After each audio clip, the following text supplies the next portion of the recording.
शीला के पिता एक बस ड्राइवर थे, इसलिए कभी कभी जगन शीला को भी अपने साथ बस में ले जाया करता था। एक दिन अचानक जगन की तबीयत खराब हो जाती है और डॉक्टर जगन को कुछ दिन घर में आराम करने के लिए बोलते हैं। अरे बिटिया, ऐसे में कब तक घर में रहकर आराम करूंगा? अगर कुछ दिन और ड्राइवरी नहीं की तो घर चलना भी मुश्किल हो जाएगा।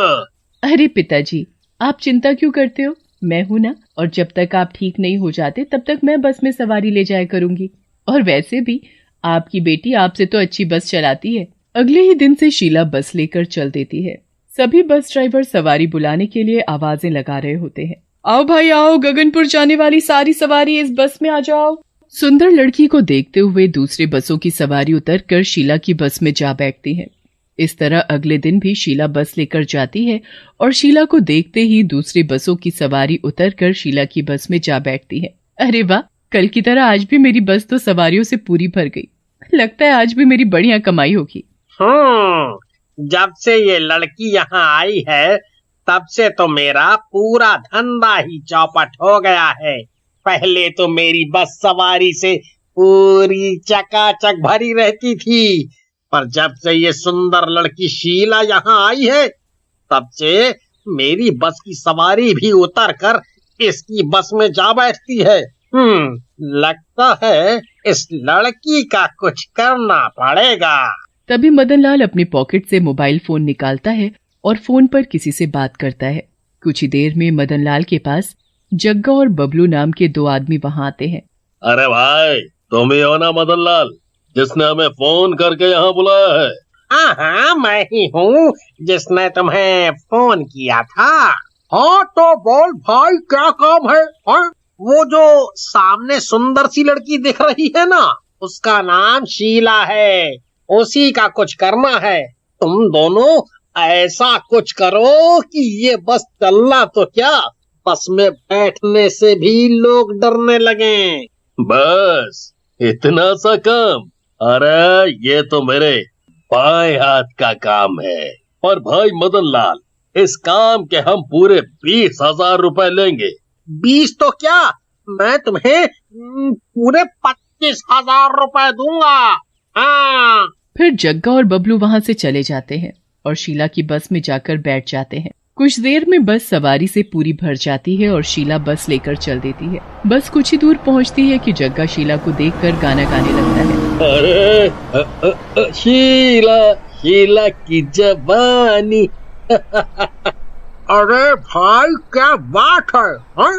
सुंदर बस ड्राइवर को देखकर बड़े गाने गाए जा रहे हैं। अरे बबलुआ, जब बस ड्राइवर इतना सुंदर हो तो गाने तो जुबान पर आ ही जाते हैं। फिर जग्गा शीला के पास जाकर खड़ा हो जाता है और शीला से बोलता है।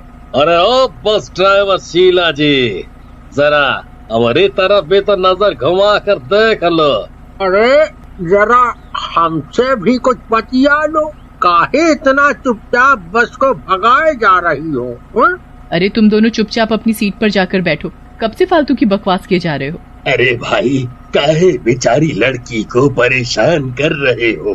अरे ओ चाचा, जहाँ बैठे हो ना वहीं चुपचाप बैठे रहो, नहीं तो तुमको इस चलती बस से बाहर फेंक देंगे, ठीक है ना? शीला बस रोक देती है और जग्गा के पास जाकर बोलती है, अरे बहुत हो गया तुम दोनों का, या तो चुपचाप बस में बैठो या फिर अभी उतरो इस बस से। जग्गा मौका देखते ही शीला का हाथ पकड़ लेता है और बोलता है। अरे शीला रानी, क्यों इतना गुस्सा करती हो? जरा हमारे पास आकर तो बैठो। अरे कमबख्त, छोड़ मेरा हाथ। देख, ना तो हम इस बस से उतरेंगे और ना ही चुपचाप बैठेंगे, इसलिए तू जा और अपनी बस चला। आई बड़ी हमें बस से उतारने वाली। शीला अपनी सीट पर चली जाती है और बस चलने लगती है कि तभी जग्गा और बबलू फिर से शीला को परेशान करने लगते हैं। शीला को बहुत गुस्सा आता है और वो जोर से बस को चलाने लगती है, जिसकी वजह से बस एक पेड़ से टकरा जाती है और शीला की उसी समय मौत हो जाती है। बस में बैठे और कई लोगों को भी कुछ चोटें आती हैं। शीला को मरा देख जग्गा और बबलू वहां से भाग निकलते हैं और शाम को मदनलाल के पास जाते हैं और उससे बोलते हैं। अरे भाई मदनलाल, एक गड़बड़ हो गई भाई। अरे क्या हुआ भाई, मेरा काम पूरा हुआ कि नहीं? वो लड़की शीला, उसकी मौत हो गई। अरे कमबख्तों, ये क्या किया तुम दोनों ने? खैर छोड़ो मर गई तो अच्छा ही है। शीला चुड़ैल बनकर वहाँ पास में खड़ी ये सारी बातें सुन रही होती है। अच्छा, तो ये सब इस मदन लाल का काम है, इसे तो मैं छोड़ूंगी नहीं। सुनो बे, चलो अब हमारे पैसे दो, वो भी पूरे 25,000। हाँ? अरे हाँ दे दूंगा तुम्हारे पैसे। मैं क्या इतने पैसे अपनी जेब में डाल कर घूम रहा हूँ जो अभी निकाल कर दे दूं? कल सुबह आना और पैसे ले लेना, ठीक है? फिर वे सभी वहाँ से चले जाते हैं। अगले दिन सुबह सुबह जग्गा और बबलू बस स्टैंड जाते हैं और वहाँ मदन लाल से अपने पैसे मांगते हैं। मदन लाल, आज पैसे लाए हो कि नहीं, या तुम्हें भी पहुँचा दें शीला के पास? ऐसा बोलकर जग्गा और बबलू जोर जोर से हंसने लगते हैं। अरे भाई लाया हूँ, पर अभी बस में सवारी तो बैठा लूं। एक काम करो, तुम दोनों भी बस में जाकर बैठो, मैं अभी आता हूँ। ठीक है, पर जरा जल्दी करना। तभी चुड़ैल एक सुंदर लड़की का रूप लेकर मदन लाल के पास जाती है। अरे भाई, मैंने सुना है कि आपको अपनी बस के लिए एक बस ड्राइवर की जरूरत है। सुंदर लड़की देखकर मदन लाल उसे मना नहीं कर पाता और उससे बोलता है, अरे ये सुंदरी अगर मेरी बस चलाएगी तो मेरे मजे ही आ जाएंगे। शीला की बस की तरह मेरी बस भी सवारी से चकाचक भर जाएगी, और मैं ही मैं।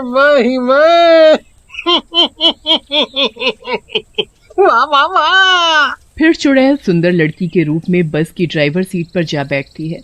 कुछ देर में बस पूरी भर जाती है और आखिर में मदन लाल भी जग्गा और बबलू के साथ बस में जा बैठता है। जग्गा सुंदर लड़की को उस ड्राइवर के रूप में देखकर बोलता है, अरे वाह, क्या बात है मदन लाल, ये हसीना कहाँ से ले आया? सुबह से दिन हो जाती है। शीला बस को जंगल के अंदर ले जाती है। अरे ओ लड़की, ये बस कहाँ ले जा रही है? बस में बैठे और लोग भी बोलने लगते हैं। अरे भाई, ये बस तो सागरपुर जाने वाली थी ना, फिर ये लड़की बस को जंगल में कहाँ ले जा रही है? तभी शीला चुड़ैल के रूप में आ जाती है और जोर जोर से हंसने लगती है। चुड़ैल को देखकर सभी के होश उड़ जाते हैं और बस में बैठे सभी लोग थर थर कांपने लगते हैं। बस में बैठी एक औरत अपने पति से बोलती है, अरे मर गए रे, अरे नाश पिटे, मैंने कहा था ना कि इस बस में ना बैठ, पर तू तो सुंदर लड़की के चक्कर में इस बस में आकर बैठ गया। अरे नाश पिटे, ये चुड़ैल तुझे तो मारेगी, साथ में मुझे भी नहीं छोड़ेगी। तभी चुड़ैल जग्गा से बोलती है, क्यों रे जग्गा, अब गाना नहीं गाएगा? कल तो बहुत गाना गा रहा था। अरे मर गए, अरे बबलुआ, ये तो शीला है जो चुड़ैल बन गई है। सही पहचाना, मैं वही शीला हूँ जिसकी तेरी वजह से आज ये हालत है। तुम दोनों को तो मैं छोड़ूंगी नहीं, और साथ में इस मदन लाल का भी वो बुरा हाल करूंगी कि कभी किसी लड़की के बारे में बोलना तो क्या, बुरा सोचेगा भी नहीं। अरे कमबख्तों, तुम दोनों के साथ अब ये चुड़ैल मुझे भी नहीं छोड़ेगी। अरे ओ प्यारी चुड़ैल जी, मुझसे गलती हो गई, मुझे माफ कर दो। अब कभी किसी के साथ ऐसा नहीं करूँगा। हाँ। तभी बस में बैठा आदमी बोलता है, अरे ये तो शीला है जिसकी कल इन दोनों बदमाशों की वजह से मौत हो गई थी। तभी चुड़ैल जोर जोर से हंसने लगती है और जग्गा का गला पकड़ लेती है। अरे बबलुआ, अरे बचा ले रहे हमको। अरे चुड़ैल जी, माफी दे दो, कभी भी हम ऐसी गलती नहीं करेंगे चुड़ैल जी। फिर चुड़ैल जग्गा का गला दबाकर उसे मार डालती है और बबलू को बस से बाहर फेंक देती है। बबलू का सिर एक पेड़ से टकरा जाता है, जिसकी वजह से उसकी भी मौत हो जाती है। ये सब देखकर मदन लाल बस से भागने की कोशिश करता है, पर चुड़ैल उसे भी पकड़ लेती है। ये सब देखकर बस में बैठे सभी लोग बहुत डर जाते हैं। मैं तुम सब लोगों को कुछ नहीं करूंगी, मुझे तो बस इन तीनों से अपनी मौत का बदला लेना है। फिर शीला बस में बैठे सभी लोगों को बस से उतार देती है और चुड़ैल मदन लाल को पकड़कर बस में ड्राइवर की सीट पर बैठा देती है। फिर अपनी चुड़ैल की शक्ति से बस को इतनी तेज चलाती है कि बस एक पेड़ से टकरा जाती है और मदन लाल की उसी समय मौत हो जाती है। उन तीनों की मौत से शीला को मुक्ति मिल जाती है।